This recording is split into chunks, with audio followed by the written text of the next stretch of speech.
কেমনে নিরাপদ হবে যেখানে মানুষ মরে গেছে, মরা লাশ পর্যন্ত কবর থেকে তুলে ফেলতেছে। যাদের কাছে মরা লাশ কি নাই, নিরাপদ নাই, তাদের কাছে জিন্দা মানুষ নিরাপদ থাকবে? এগুলোকে যারা ইসলাম বলে চালাচ্ছে তারা কি ইসলামের সুনাম করছে, না বিশ্বের মাঝে ইসলামকে জঙ্গি হিসেবে প্রমাণিত করছে?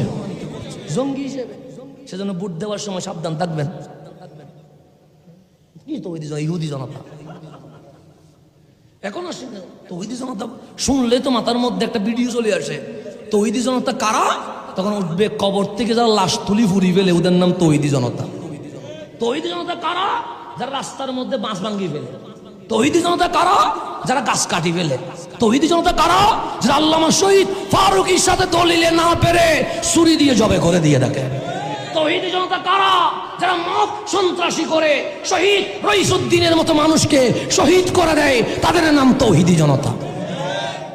এগুলো দেখলে তো ওদের নাম তৌহিদি জনতা। এগুলো জঙ্গি, সন্ত্রাস। আল্লাহ যেন এগুলোর থেকে আমাদেরকে হেফাজত